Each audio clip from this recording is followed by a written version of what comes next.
Hello అండి. బాగున్నారా? మేమైతే బాగున్నామండి. చూడండి, ఈరోజైతే కొంచెం పని మీద నేనైతే ఊరెళ్ళొచ్చానండి బయటికి. ఇంకా వచ్చాక టైము 7:30, 8 అయితే అయిందండి నైటు. ఇంకా చూడండి, వంట అయితే రెడీ అయిపోయింది. ఇంటి దగ్గర అమ్మ అయితే చేశారు. వంట అయితే చేసింది. అన్నం వండింది. కూర వచ్చేసి చూడండి, చింత చిగురండి. చింత చిగురు, కోడిగుడ్డు వేపుడండి. పుల్ల పుల్లగా చాలా బాగుంటుందండి. అబ్బా, అసలు ఎంత బాగుంటుందో! నోటికి తింటుంటే పుల్ల పుల్లగా చాలా టేస్ట్ ఉంటుందండి. చింత చిగురు, కోడిగుడ్డు వేపుడు అండి. రెడీ అయిపోయింది. చూడండి, ఫ్రై లాగా వచ్చిందండి ఇది. ఇంకా చాలా బాగుంటుంది. ఆరోగ్యానికి కూడా చాలా మంచిదండి చింత చిగురు. ఇంకా చూడండి, ఫ్రై కూడా రెడీ అయిపోయింది. చూస్తుంటేనే నూరు ఊరిపోతుందండి. వేడి వేడి అన్నము, చింత చిగురు వేపుడైతే, చింత చిగురు కోడిగుడ్డు ఫ్రై అయితే రెడీ అయిపోయిందండి. ఇక మేమైతే తినేస్తామండి.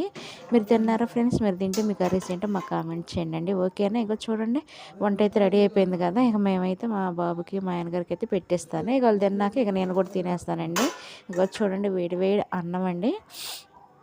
ఇంకా మా వాళ్ళకైతే పెట్టించాను.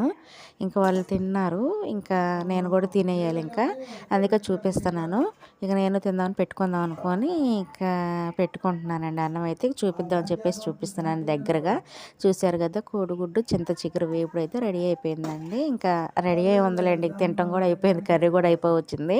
ఇక అందరికి పెట్టేశాను కదా మా వాళ్ళకి. వాళ్ళు తిన్నారు. ఇక నేను కూడా తిందామని చెప్పేసి పెట్టుకునేటప్పుడు ఇక చూపిద్దామని, కర్రీ ఇంకా ఎంత ఉందో చూపిద్దామని చెప్పేసి చూపిస్తున్నాను. చూడండి, చాలా కలర్ఫుల్గా ఉంది కదా. దగ్గరగా చూస్తుంటే ఎగ్ ముక్కలండి, కోడిగుడ్డు ముక్కలు చూడండి, పెద్ద పెద్దగా ముక్కలు అలాగ పీసెస్ ఉంటే తింటుంటే చాలా బాగుంటుంది. చూడండి ఎంత కలర్ఫుల్గా ఉందో. చింత చిగురను కోడిగుడ్డు బాగుంది. కలర్ఫుల్గా ఉంటుంది. పుల్ల పుల్లగా చాలా బాగుంటుందండి. వేడి వేడి అన్నంలో తిన్నా బాగుంటుంది. చల్లటి అన్నంలో తిన్నా కూడా బాగుంటుందండి. 4 ముద్దలు ఎక్కువే తినొచ్చండి. అంత పుల్ల పుల్లగా ఉంటుంది. ప్రెగ్నెన్సీ వాళ్ళు అయితే ఇది అసలు చాలా ఇష్టంగా తినొచ్చండి. వాళ్ళకి అన్నం తినబుద్ధి కాదు కదా కర్రీస్. ఇలాంటి పుల్ల పుల్లని కర్రీస్ వేసుకొని కూరలో ఒక ముద్ద ఎక్స్ట్రా తినొచ్చండి. వాళ్ళకి నోటుకున్న అంతా అసలుకి పోద్దండి అంటారు కదా, తినబుద్ధి కావట్లే, నోరంతా ఎలాగా ఉంది అలా అనుకుంటాం కదా.